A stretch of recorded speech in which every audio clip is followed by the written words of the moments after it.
Hi all, നമുക്കിന്നൊരു മത്തിക്കറി ഉണ്ടാക്കിയാലോ? ഒരു നാടൻ മത്തിക്കറി വളരെ എളുപ്പത്തിൽ ഉണ്ടാക്കാം കേട്ടോ.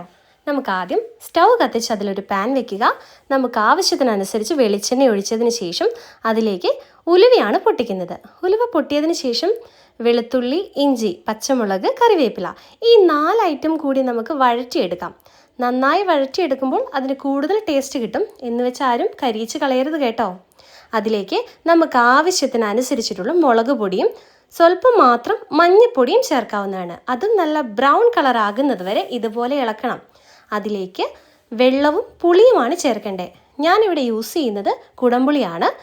വാളംപുളി ഇട്ട് മീൻകറി വെക്കുന്നവരുമുണ്ട്. ഇന്ന് ഞാനിവിടെ ഇതാണ് ട്രൈ ചെയ്യുന്നത്.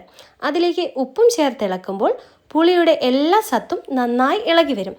അതുകൊണ്ട് തന്നെ മീനിലേക്ക് നന്നായി ഉപ്പും പുളിയും എരിവും നന്നായി പിടിക്കും.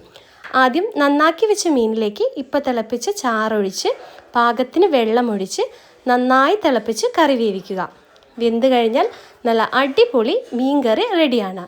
ഇത് അപ്പത്തിൻ്റെ കൂടെയോ ചോറിൻ്റെ കൂടെയോ പൊറോട്ടയുടെ കൂടെയോ ഒക്കെ വളരെ സ്വാദോടെ നമുക്ക് കഴിക്കാവുന്നതാണ്. പലതരത്തിൽ മീൻകറി വെക്കാമെങ്കിലും ഇങ്ങനെ ചെയ്യുന്നത് ഒരു അടിപൊളി ടേസ്റ്റാണ്. വളരെ സിമ്പിളുമാണ്. ഈ രീതിയിൽ ട്രൈ ചെയ്യാത്തവർക്ക് ട്രൈ ചെയ്ത് നോക്കാവുന്നതാണ് കേട്ടോ. അടുത്ത വീഡിയോയുമായി വീണ്ടും വരാം. ബൈ.